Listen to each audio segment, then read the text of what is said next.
what ifs, two simple words, what ifs. That's going to go through a lot of people's heads today. It is, and the firefighter there hit the nail on the head as well. Much appreciated. Shout out to the fire department for doing what they do on our behalf on this horrific day for them as well. And it's also a time, as he mentioned, of reflection for each one of us, for our families, for everyone, not even if you're involved in law enforcement, to reflect and to realize what's important in life. It is, and again, going to your what if question, that's what it boils down to. What if Rob had been a minute slower or a minute faster? Would that have made a difference? Every single officer, every first responder that was out there, what if? And that's what they're asking themselves. Which is human nature. It is human nature, and it's what we do as a job too. How can we do it? What can we do to prevent something from happening next? And you're right, it is. But when you can't answer that, because we're supposed to be in control, whether it's police or firefighters, but from a police perspective, we're supposed to be in control and of control of all the things that we're involved in. And this is something that couldn't be controlled. And you have to ask the what ifs. Sure. And that firefighter mentioned that he's been involved in, unfortunately, several line of duty deaths. Of course, this community remembers Officer Brent Long. There's his picture with his canine officer. He was killed coming up in July. It'll be 7 years. July 2011, Brent Long was killed. Many of the same things, the same pictures that we're seeing. His vehicle there at the memorial, at the Terre Haute Police Headquarters, the procession. This is certainly not something that the Terre Haute Police Department wanted to repeat. No. His dog was also injured in that incident as well. Yes, he was Shadow, Canine Shadow, if I recall, was shot in the line of duty as well. So there were 2 officers that were hurt in the line of duty. The procession is very close. The coach is very close to arriving at the cemetery in Sullivan, about 10 or 15 minutes away. They were guessing. It's a guesstimate. There are a number of pallbearers that will begin that. What will we see? There's about a dozen between pallbearers and honorary pallbearers. Right, so you'll see a variety. First and foremost, when that transition occurs between the motorcycles and the flagfold detail, the flagfold will go up. It'll be 4 on each side. They will keep their hand on the coach the entire way, all the way to gravesite. Once the coach door is open, you'll hear officers they'll be called to attention, and then to present arms as the first movement occurs with Rob being removed from the coach. The transition to the gravesite itself will be usually the OIC right behind the chaplain, because the church type services will occur first. Right after the OIC, you'll see honorary pallbearers. Then you'll obviously have the actual pallbearers who will be carrying the casket. And then you'll see the flagfold break off to a specific location that is pre-designated. And then you'll see other members, including some of the flag details, to go to their specific locations. Notably, Boone County, the sheriff from Boone County, Nielsen, will be carrying the thin blue line flag. And we do that. We just started this just a few years ago, where the last agency to lose an officer would be the one carrying the thin blue line flag. Interesting. Now, you mentioned that Boone County. I'm trying to find the name there. Boone County also offered those blue ribbons that you've seen on many of the officers. Unfortunately, they just had a death just recently of an officer fallen, and they were offering the leftover blue ribbons that the Terre Haute Police Department really appreciated. Yeah, and that's obviously important to everyone, but more so to Boone County, who, as you said, just lost an officer. They are still reeling from this, but they are now involved. They are essentially, and I hate keep using, for the lack of a better term, paying it forward. They've, again, been there, done that. They know what it is, and they're doing whatever they can to be involved in this. They've done a lot more, I can assure you, but the thin blue line is something that we've incorporated into our routine that we do. And I'm sure Terre Haute PD will pay it forward as well. They have before. Rondrell Moore is live there at the cemetery in Sullivan as the coach is slowly approaching there, getting very close. Rondrell? Okay, so yes, we are here live at the cemetery, and as you can see behind me, those are motorcycle officers, police departments from around. This is the very beginning of the funeral party that is getting here. They are going to come around, and John, if you can go to my right now, you can kind of see the route that they're taking as they enter into the cemetery and they get ready to park. And once they get there, shortly behind these police officers will be the family, and then after these police officers, and then after the family, will be members of the community. As I told you probably a good 20 minutes ago or so, this will be a process within itself. These officers will park, and then they have a specific place where they will stand. Members of the Honor Guard are going to be in a specific place as well, and the family, of course, who will follow them, will be in a specific place as well. So it looks as though the funeral procession is beginning to get to the cemetery, but like I said, before we get to the actual ceremony, we're probably at least 20 to 30 minutes out before the ceremony will take place. But it honestly is quite impressive. You're seeing right now police departments from all over the state right now coming to pay their tribute to Officer Rob Pitts. It's breezy right now and there's a little bit of rain, but you don't get the feeling that that's going to stop anyone from doing what they can. I want to show you the motorcycles that are lined up just to my immediate right now, and you can see them paired up 2 by 2. Again, it is a very impressive sight to see so many members of law enforcement from across the state coming to pay tribute. Most of them have never met Officer Pitts, but this is a ceremony that happens, and this is something that is very important for law enforcement, and you can see them getting ready to take their leave right now. Black flags placed on the back of their motorcycles as a symbol of mourning for the police department as we listen to them ride off. And we also had gotten mentioned earlier that a contingent of Rob's friends will also be on motorcycles. That was something that he loved to do, and they will be wearing special shirts in commemoration of him. That's expected to come by soon as well. But again, right now we are seeing the very first signs of the funeral party arriving at the cemetery here in Sullivan County. And like I said, this is just the very, very beginning of the process of the very final farewell to Officer Rob Pitts. Thank you very much, Rondrell. And you were saying the lead car did just get into the cemetery. Yes, so the lead, the one who sets the pace for the procession, he had just pulled in the cemetery, so you're going to see a lot of transition occurring right now. And as Rondrell mentioned, it could be another 20 to 30 minutes before everyone is there in place. Yeah, good point. I know you asked me about that earlier. This isn't like a parking lot at a supermarket or the mall. There are no parking spots in there, so each car anticipated 500 some vehicles have to be stepped off in that cemetery. And if the weather continues, it's going to be difficult if there's cars parked on the grass, so they're trying to avoid the grassy areas, because if it does rain, it's going to be hard to get those cars out of there. These are things that we have to think of in advance. You're taking a look at a live look there at the cemetery as Terre Haute PD cars are coming in. They led this procession, and then the coach behind them, correct? Yes. Okay. People are starting to line up. Actually, this is it looks like all of the police units from all over. I saw Parrish just go by, fire department.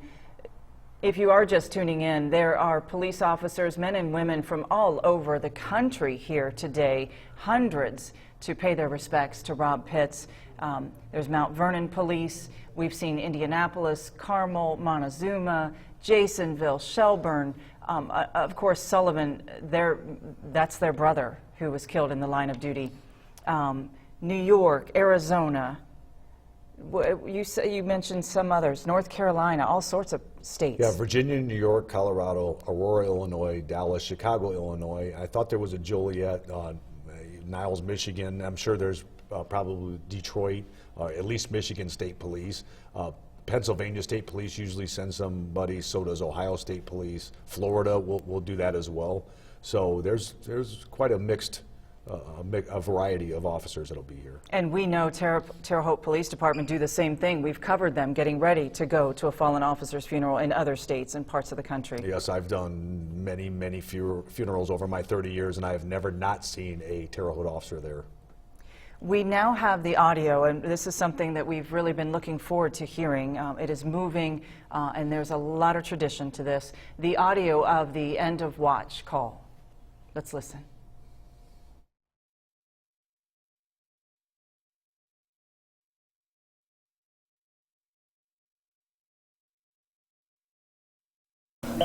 Terre Haute Police.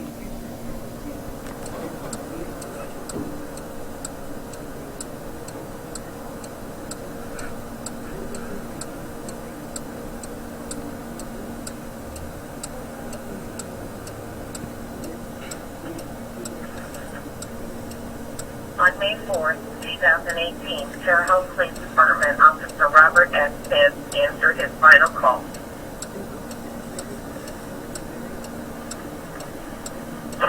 While investigating a homicide, Officer Spence was shot and killed by the suspect. There is no greater love than a man that would lay down his life for another. Terre Haute Police Department Officer Robert S. Spence, 196, is 1042. He's gone home for the final time.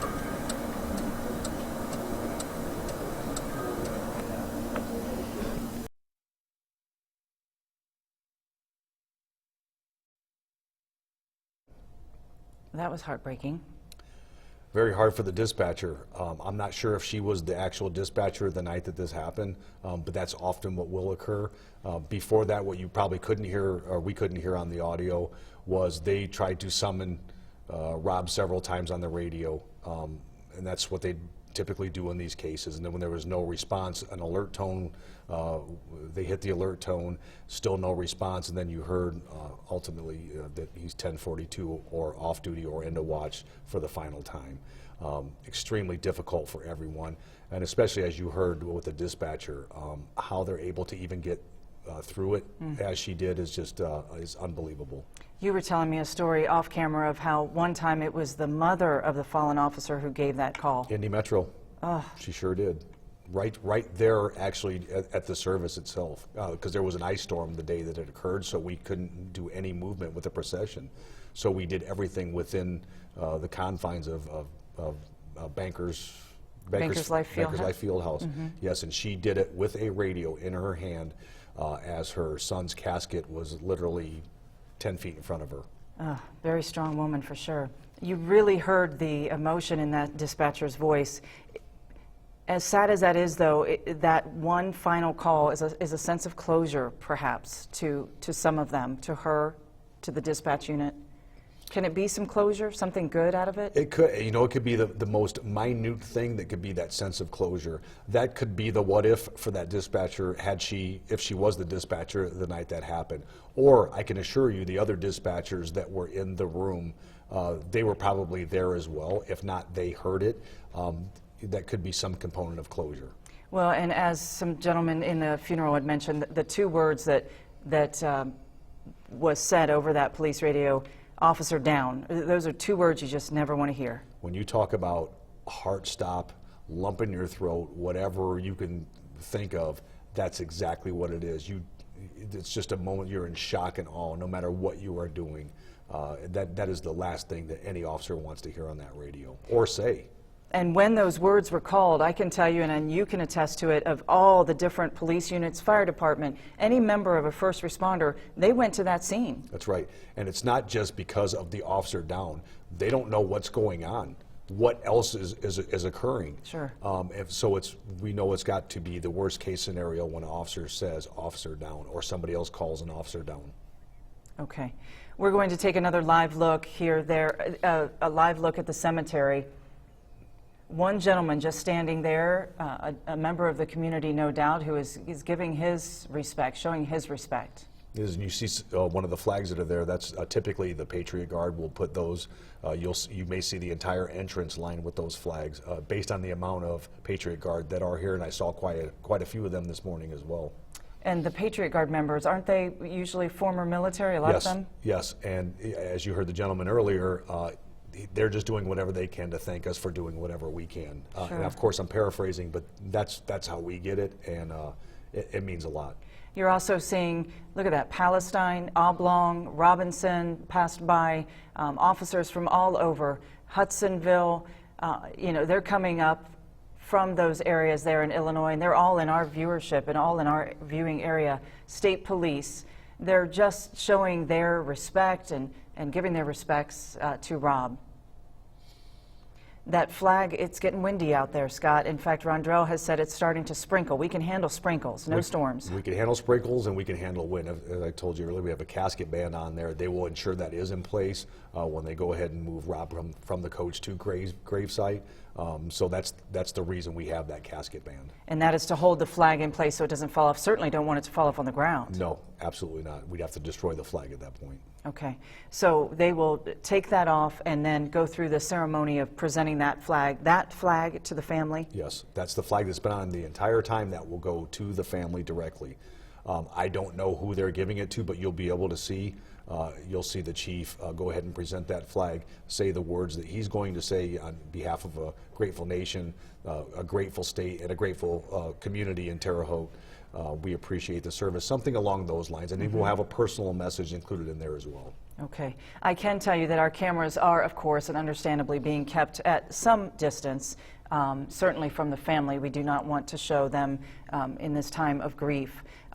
So hopefully we will be able to see those ceremonial things that you're saying.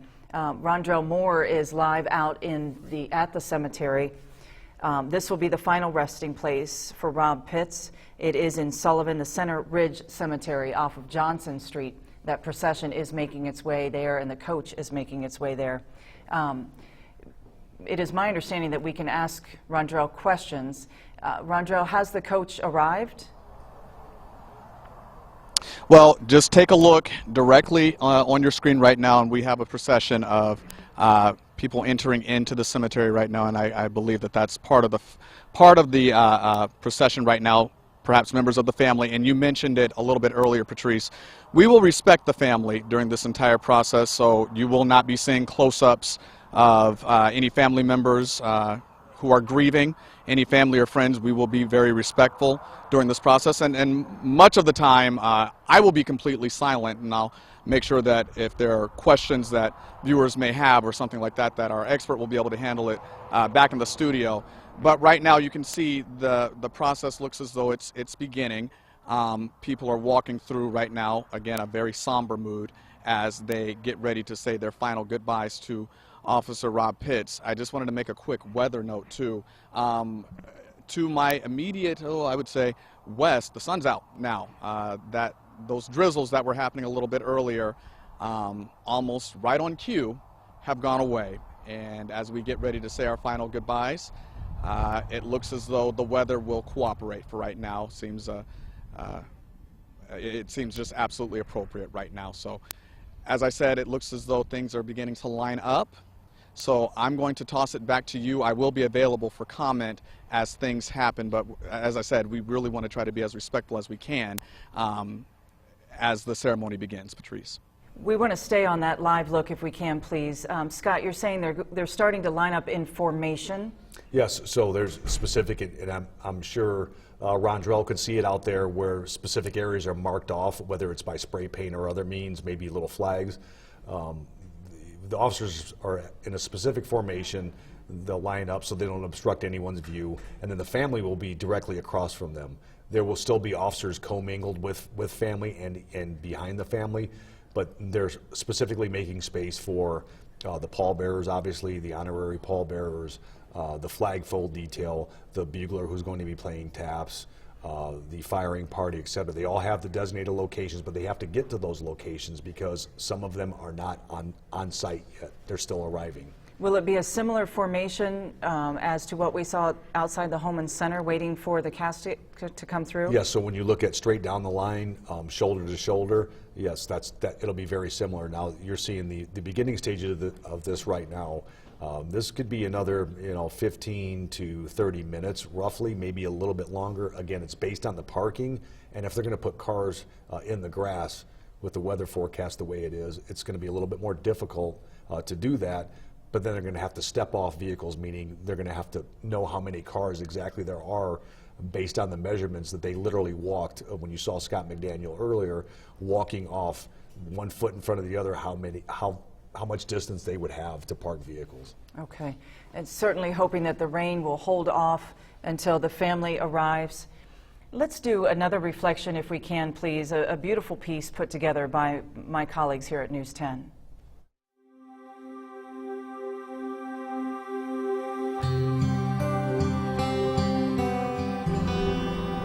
Honor Guard! Officer! Active! I thank you sincerely from the bottom of my heart for being here tonight to show your appreciation for our hero, Rob Pitts. Rob ran into danger in order to save one of his fellow officers.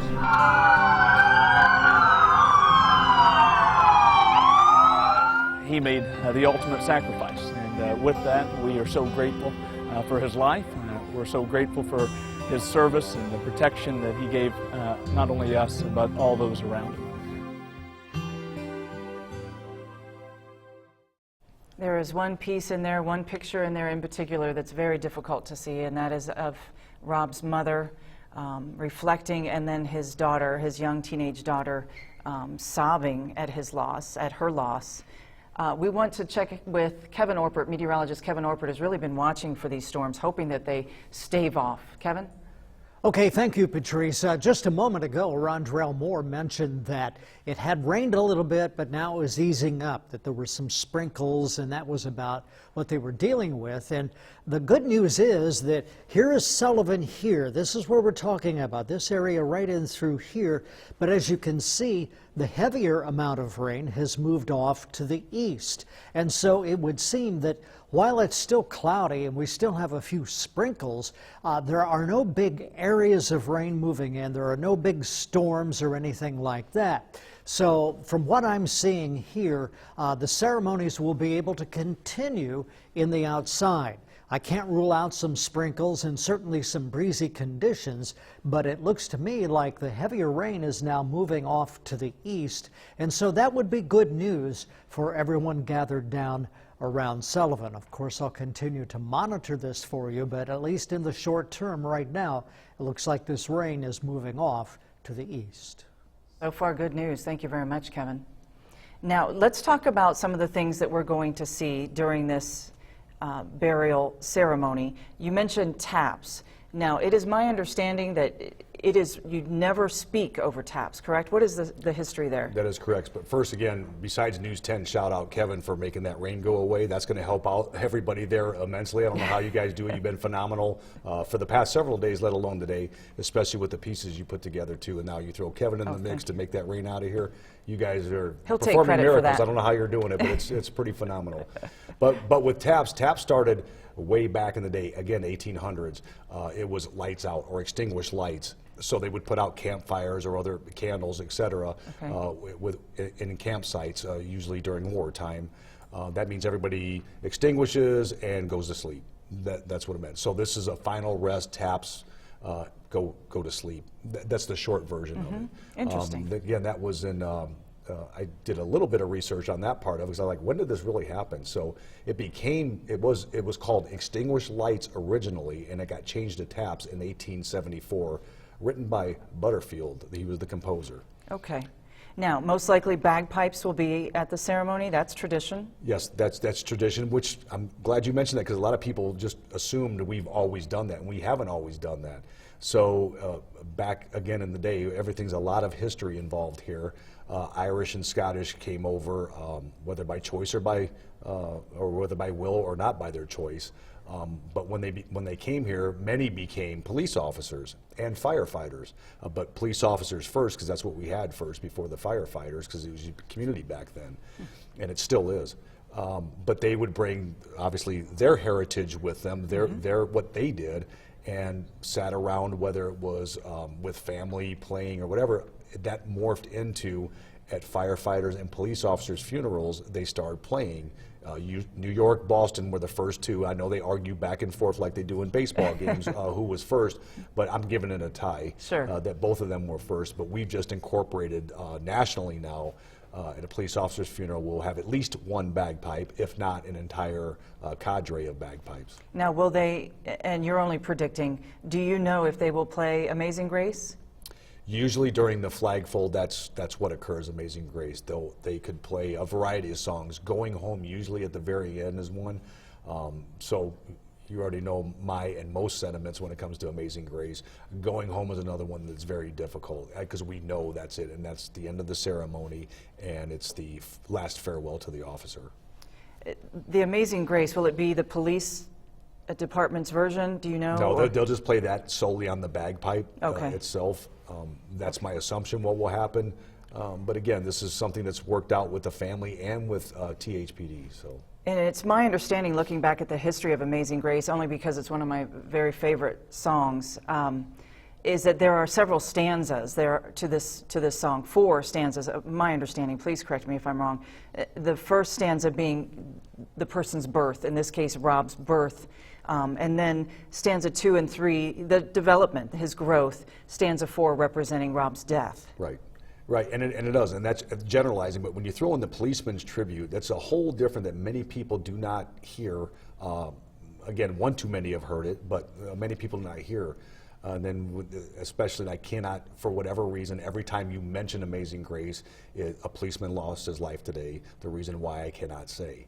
And that seems to be a sickening theme that we deal with all too often in this country, that Terre Haute just now had to deal with yet again. Yes, and you say yet again because it was just 7 years ago this coming July that we lost Brent Long with the Terre Haute Police Department, making it even tougher on the men and women from the Terre Haute Police Department that they lost a colleague so quickly. 7 years is such a quick time. Yeah, there's, whether it's 1 day or, 10 years, irrelevant. It's like it was happened yesterday, and this will not be any different. Right. You hope that there are hundreds of years in between those. Another thing that we will see at the ceremony, there will be, you mentioned the flag will go from the chief to the family. Tell us about that. So the flag detail you'll see it's a very emotional process there, but it is so intricate and precise. There'll be 13 folds in the flag. I can tell you they counted countless hours spent on practicing this flag fold. They will get it right. You'll see some methodical, and you'll see some speed involved. And then that flag will be double, triple, quadruple checked at the end to make sure that there's no red showing and very little white possible in all the creases. A specific amount, you'd like to see 3, 2, 1 stars. It doesn't always happen that way because some of the manufacturers don't make them all the same, but that's the objective, 3, 2, 1, to be looking towards the heavens, the pyramid type thing where you see 3 stars bottom, 2, and then 1. Nonetheless, that flag itself, once they determine that it's worthy of being presented, then the chief will present that to whichever family member he's chosen or the family has chosen. Well, what about we call it the 21 gun salute. I don't know if it's even called that anymore, but the volley. It is. Okay. So there's 21 volleys. It's 3 rounds, 7 rifles that are involved. So the exact number, people still debate this to this very day. We just know, again, way back when, early 1800s when this started, they would send a round of volleys, usually 3 volleys to each other, meaning enemy versus enemy, that it was okay, we're not going to shoot anymore, we're able to clean the battlefield of our dead. Okay. So it's almost like a peace measure. They didn't have other communication back then, but you could certainly hear gunshot or gunshots, and to make sure, that's why they did the triplicate. Then they would go to the battlefield, would clear the dead without worry about retribution or retaliation, and once that was done, it would be gloves off, so to speak, again. But it's a show of peace and show we're not going to do any ill will, that it's clear, let's remove our dead and give them the proper burial. That's where that comes from. So 7 guns, 3 rounds, thus 21 yes. gun salute. You're taking a look at a live look there at the cemetery, Center Ridge Cemetery in Sullivan, where the coach still has not arrived yet, it is our understanding, but the officers there are getting information. So you're talking to still a lot of officers, probably between 800 and 1,200 maybe, but at least 800 or so officers. And now they're parking at quite a distance, and they still have to keep an area open for the coach and the other honor guard members to come and escort to gravesite itself. So they're coming from quite a distance.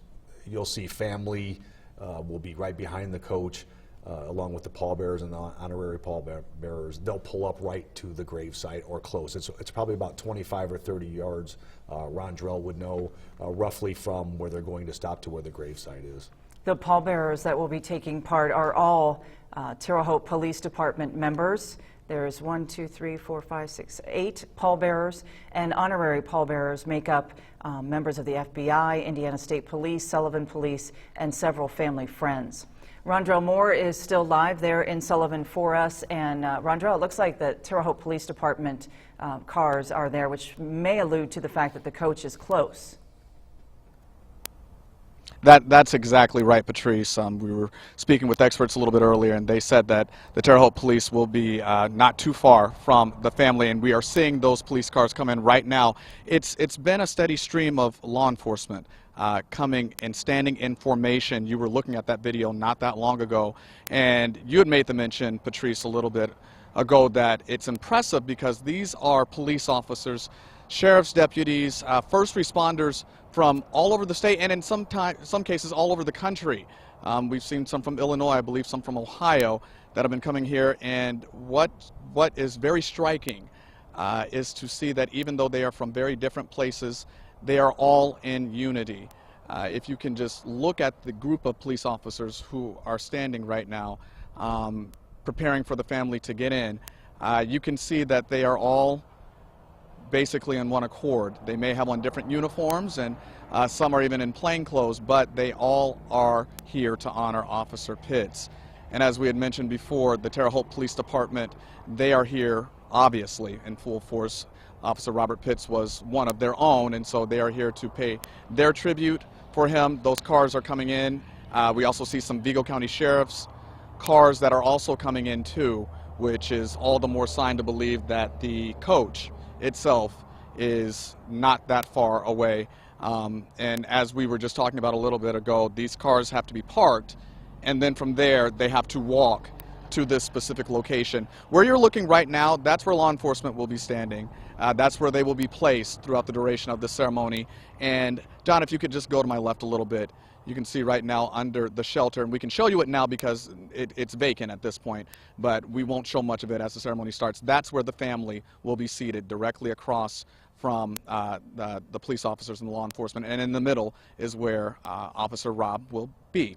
And so it will be a very respectful ceremony. It will be a very meticulous ceremony, and as you can see right now, they're taking their time to file in and to make sure that they do this right. You can see members of, I believe, the Honor Guard getting in place. We talked about that 21 gun salute. You can see those officers who will be doing that, they are getting in place. So this ceremony looks to be taking form quite quickly, Patrice.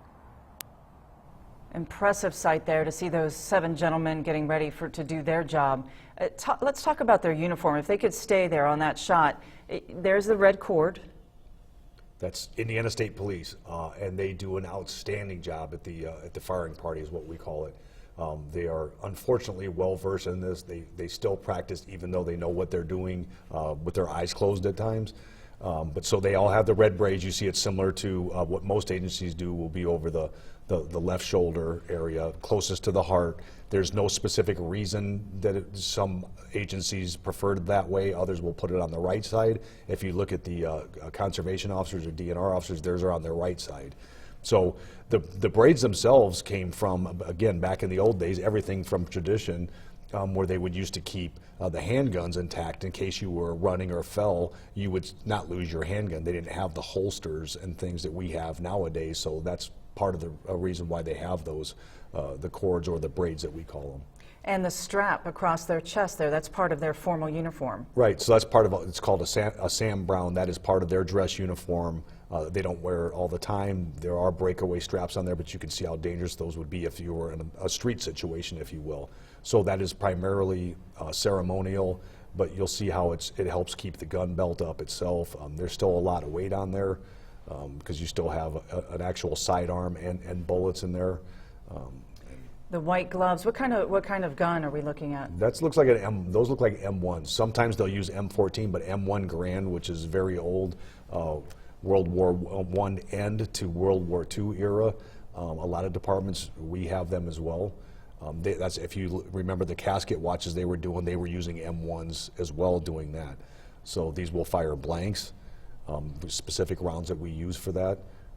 Some departments use M14s.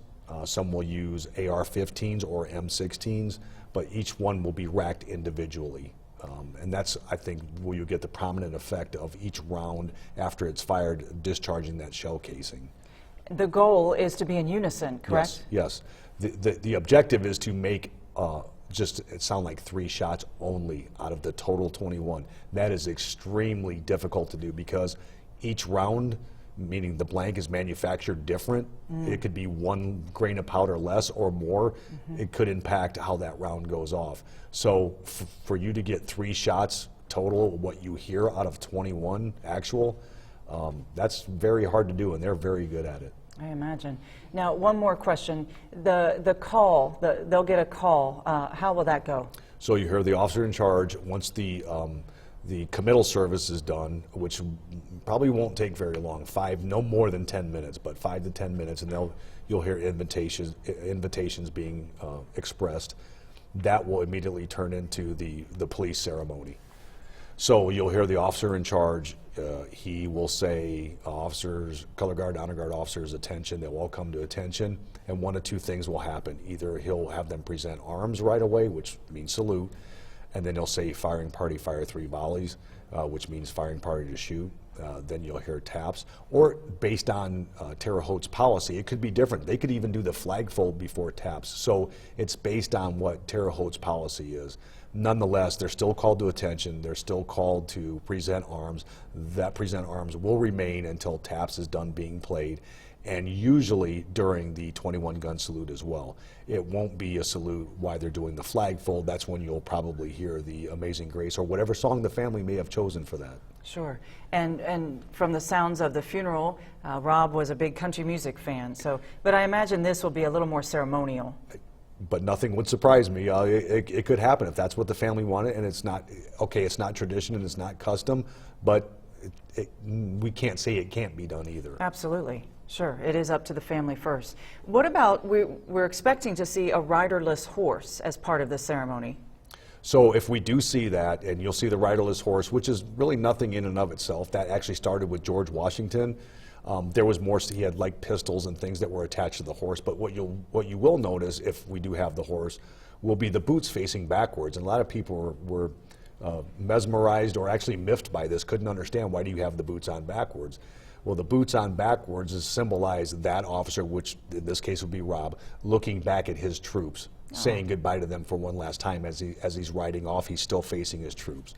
So there's another moment there that kind of catches you, because there's so much meaning, and when you're walking in these processions or standing in formation, all these things are going through your mind, whether it's the riderless horse, the bugle playing taps, the 21 gun salute, Amazing Grace. No matter what it is, something will get every officer at some point in time. I guarantee you it will.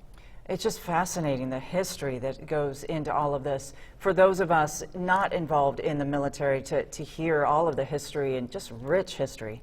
It is, and again, a shout out to News 10 again. I mean, you all have been so welcoming and asking the questions that really people don't ask, and we just get the impression that nobody cares about, and we know that not be true. No, especially not this community. It's a very caring, kind Wabash Valley, very patriotic, very thoughtful. They want to know everything about everything going on, what it means, and many of them are involved in the military. This is a big patriotic area with a lot of veterans in this area, so they know the history. Right. But it's interesting to us and to teach the children about that history. Yeah, if people think, the thin blue line and the wall of silence, this is totally not true, or we wouldn't be telling you any of this. We want you to know we work for you, we are you. We're no different than, we could swap out uniforms right now, and that's what we do, is for you and because of you. Well, and we thank you for all of that, and all of your comrades. We thank you so much for everything you have done and will continue to do for us. One of the things that you're seeing probably on Scott's uniform and also on the uniforms that we'll see is this carnation. We've talked about it earlier today, but not everyone has joined us for this entire time. Let's talk about the upside down white carnation. So facing upside down first, it's over the heart. That's how we typically put it. But it's for purity and promise, meaning the oath that we took when we first took our swearing in. We swore we would do this, and even if it means sacrificing our life to protect someone else, we would do that, and that's what happened in Rob's case. But the promise and purity with the white carnation itself is pretty obvious, and then the red underneath, there's a little spot of red right smack in the middle, represents the blood shed, and in this case Rob shed blood for his community and his fellow officers. Absolutely. Now, what you will see too is, and be sure and watch for this as they're doing the ceremony, about 1,500, maybe more, officers will have the same carnation that Scott has on upside down. They wore it to the funeral, and then the final file by, they will lay it on the casket, Rob's casket. It will cover the entire top of the casket. Usually what happens is the officers try not to be the officer who puts the carnation on and then all the carnations fall off. It does happen, but there's a lot of weight when you're talking, you know, at least 1,000 carnations that are going on top. So there is kind of I've seen a lot of family, I would see this family being no different, that kind of would see that as a humorous thing. Sure. Or maybe Rob would be the one to decide when it's time for them to fall off. It's almost like a Jenga, but in a reverse order. And I know that, and it's not, there's got to be some humor in this, and it is, because every cop doesn't want to be that one to make these fall. Sure. Great analogy. Jenga, like the game where you pull one out and it all may... Right. Instead, we're now putting them all on and don't want to be the one to knock them down. Okay. But it's a beautiful sight, I'm sure, with all those white carnations. And even when they fall, they'll all be picked up and they'll all be placed in the vault with Rob. That is, we're giving a piece of him of us to him as well. You were talking about the vault. Right now you're looking at a live look of law enforcement and their families. Are they in formation? I mean, families allowed to be in this? Yes, and that is something that didn't happen up until recently, you know, within the last 10 years or so. Having the family involved, again, they are making a sacrifice as well. They are doing, I mean, they are the foundation of any police officer. It doesn't matter male or female. What matters is that is what we tend to overlook. What we know supports us the most is oftentimes that we overlook the most, and we need to have them there. They need to have us there, because quite frankly, I know in my house at least, I know who's running the show. It isn't me, and you're seeing that right out there now. Take a look at the woman there, the blonde with the sunglasses. She has a carnation in her hand, yes. And the gentleman on either side of her, all of the officers have that carnation that we've been talking about. Yes. So you'll see the lady you're referring to there. She will have a long stem. Only the officers will get the shorter stem, but family members will have long stems as well. Okay, and they too will go through the ritual of laying it on the casket. Yes, they may do it at a later time. They may, again, this is based on demeanor, emotion, and quite frankly, the urge that the family will have at what point in time they decide to do it. Usually it is the very end after all the officers are done, but I've seen it happen before or even during. Okay, and those were all Terre Haute Police Department officers lined up there that we saw, so hopefully the coach is getting closer and closer. Again, this is at Center Ridge Cemetery in Sullivan, where Rob will be laid to rest. He was raised in Sullivan and graduated from Sullivan High School, spent 6 years on the department there before coming here to Terre Haute to spend 16 years on the department here in Terre Haute, and also did some time with the U.S. Marshal Service. Yeah, 22 years worth. And you know, also to note, there's several officers throughout the state, South Bend, Carmel, I know for sure too, that actually worked with Rob when they were on Terre Haute before they came to South Bend or Carmel or other places too. So you see a lot of those officers that actually worked with him back in the day. Well, News 10 has great gratitude to Rob because he helped us year after year with our Live Crime Stoppers campaign, as we would show our viewers mugshots of folks that they wanted behind bars right then. Rob was part of the street crimes unit that would go out first to try to serve some of those warrants. And ultimately, it was serving a warrant, in my understanding, on Friday night that got Rob killed. Yeah, and you heard when they were speaking earlier during the service, you know, if nobody else could find him, nobody else could do anything, then you called Rob and he would be that person to find him. And that is phenomenal to have an officer, or preferably officers like that on any police department. Absolutely. On any team, you want people like that. Yes. They jokingly said during the funeral that he was often the first to arrive because he was so darn fast. Yeah. He was quick. Yeah, I think what a part of the story was as well that like he would, just goofing around, would tap somebody with a stick or whatever. They knew they couldn't catch him because he was so darn fast, yes. That's cute. I love to hear fun stories that make you smile. Rondrell Moore is live. We've been checking in with him throughout this. He's live at the cemetery. Rondrell, what's the latest there? What are your eyes and your ears telling you? Okay, my ears are telling me, and if we go to my left a little bit, you can see these are the motorcycle, that contingent that we were talking about that consists of Rob's friends, who he was an avid motorcycle rider. They're wearing special shirts commemorating Rob, and they just came in, and again, his friend was said to be at the beginning of this league, and he was supposedly riding Rob's motorcycle. Now, again, when it comes to families and specific close friends, we're not going to show you close-ups of anything at this point. But again, this is just another symbol that we're getting closer and closer to the funeral coach arriving. I wanted to talk a little bit about something too. You most likely saw with the officers, people in plain clothes. We are to believe that those are the spouses of those officers, of course. And you were talking about the carnations. A lot of the spouses have long-stemmed carnations, just as a differentiation. But as you can see, more and more people are really starting to come in now at this point. And just to put it into perspective, nearly 500 vehicles. So this is a long process. And you know, just showing the shot that we see right now, we're looking at the very beginning of what has grown into a very, very long block of police officers. They are law enforcement agents. They are firefighters. In some cases, they are paramedics.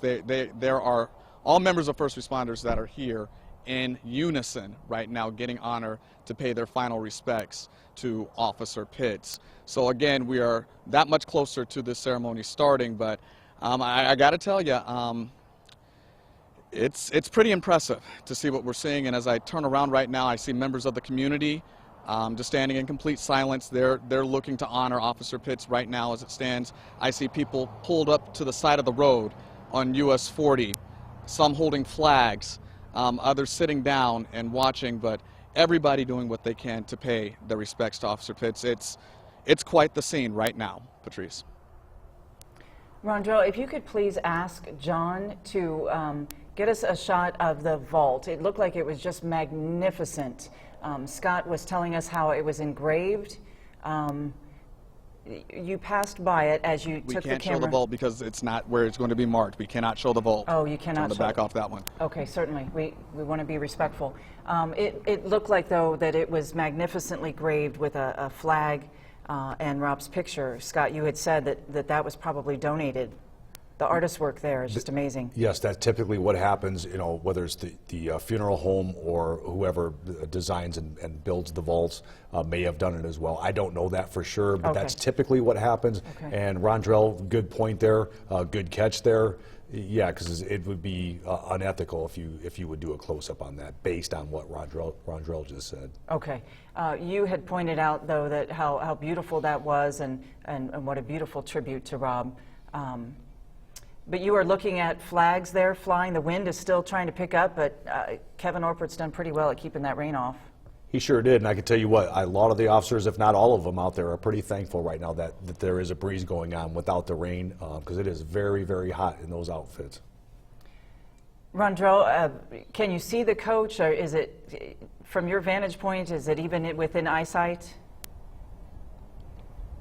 I cannot, Patrice, I cannot see the coach myself. However, I do hear bagpipes in the distance, and we know that that's going to be a part of the ceremony as it goes forth. But there are just so many people here, and as we mentioned, it's going to be a process. It's going to take some time to get everybody lined up, and that's going to be one of the final steps to get the coach to this process. But the formations are taking place right now, and as I told you just now, I'm hearing some bagpipes in the distance. It sounds like they may be getting closer, so it seems as though the coach may be nearing. Well, Scott, would that indicate with the bagpipes getting closer, or? That could be. They could have started their procession now and trying to time out where the last people are getting out of their vehicles, and then the procession itself, because remember, the family is right behind the coach as well now. So there will still be people walking up throughout this, I guarantee, because that is quite a distance, as Rondrell could probably see from his perspective, or at least from the beginning there. They do warm up and they do practice, so that could be it as well. But if Rondrell is out there, he'll be able to tell when that the bagpipe music is getting closer. Then you'll know for sure. Will they lead the procession, those bagpipes? They'll be in the front with the color guard, the flag detail, the OICs. Okay. Well, and certainly the reason why it is taking so long is because that procession involved 574 cars at least. What a gorgeous sight there that is of Center Ridge Cemetery. That is the entrance. 42 motorcycles were part of that procession, including Rob's motorcycle himself with his best friend on it. That's Rob's motorcycle that was leading the way. 1,700 people roughly went to the funeral. So the expectation is about that many, or close to that many, will be here at the cemetery as well. Yeah, if that's the entrance where everybody came in, and of course that is a beautiful, gorgeous entrance, then that procession is likely on its way right now with the escort of, as I said, with the flagfold detail, the bagpipers, the OIC, the flag details or the color guard details, and the thin blue line flag with Sheriff Nielsen from Boone County. Now, you keep saying OIC. What does that stand for? I'm sorry, again? Officer in Charge. Officer in Charge. That will be the one that you heard earlier, yelling commands. Yes. And you have to yell because there's so many people there and it's such a great distance. But that will be the officer calling the officers to attention, to salute, and then to turn the salute down. They'll say to or order arms, and stand at attention or parade rest. You'll hear any of those commands in specific order. Okay. We continue with coverage remembering Officer Rob Pitts as we are awaiting the committal service for Rob at Center Ridge Cemetery there in Sullivan. You're looking at a live look of the cemetery and a live look at the flags at half-staff. Indiana Governor Holcomb asked businesses and people who had flags to please fly them at half-staff until sunset tonight. That is the tradition. Why that tradition? They will just keep it till the end of burial, but at least at night, because typically what happens is most people will take, or should by flag etiquette, take their flags down at night. So half-staff, one important reminder, if you are going to do that, raise the flag all the way back up to full staff and then all the way down if you're going to remove the flag. So a lot of people don't know that. There is quite the federal code on flag etiquette and procedure. Do you know why that is, to go all the way up before you go down? Again, going back to tradition, even starting with the masts on ships, there's all that's involved as well. Okay. Let's listen in. You hear the bagpipes. They could just be practicing. I did, but I don't think so, because I didn't see anybody at the entrance. If they're getting closer, yes. If they're getting closer, if he's hearing it a lot better now, then they are on the move. Okay. And again, those bagpipes will lead the procession along with the honor guard. Please correct me if I'm wrong, Scott. And the coach following. Yes, it would be color guard, honor guard, and then there'll be some officers, but many components with the national, which means our American flag, state, city flag, department flag, thin blue line flag. Several other flags may be involved as well. It could be anywhere from a minimum of 4 up to 8 flags. Bugler will be there. If there is a riderless horse, that will also be there. Again, the bagpipers, everybody that's doing a hands-on component will all be involved in this procession. Okay. In the video there that you're looking at live, Julie Plassey is there in the black and white printed dress. So that's Chief John Plassey's wife. So I'm assuming they were in the same vehicle. So the coach must be there very, very close. So she may have come separately. I highly doubt that. I think I saw her in his car. But And there could have been a transition that occurred. Okay. So he would be the one who typically would start the formation. Okay. So he's also a pallbearer. So it's kind of hard to do from that component. Now he could be walking back and forth, making sure his officers are all in formation and everybody else. Or my guess, typical John would be to see if anybody needs anything, despite all that's going on. But she's the placeholder, so that's the formation would start off of her then, since he's not there. And then he's got obviously his pallbearer duties as well. we also have a number of honorary pallbearers made up of members of the FBI, Indiana State Police, Sullivan Police, and 3 family friends. But all of the immediate pallbearers are Terre Haute Police Department members, including Chief John Plassey, as you mentioned, Assistant Chief Mark Eldred, Assistant Chief Sean King, Sergeant Billy Sheldon of the Street Crimes Unit, Sergeant J.T. Pierce, Officer David Rafter, Officer Kurt Breiniger, and Officer Mark McCammon, all from the Terre Haute Police Department. Okay, now you're looking at the motorcycles moving in. Yeah, so they could be involved with the family vehicles. It's hard to tell from that perspective, but I can hear the bagpipes now, so they're getting a lot closer. So we're getting to the end of that procession, and where this ceremony will begin here shortly. Let's take a listen, because they're getting really close, it sounds like.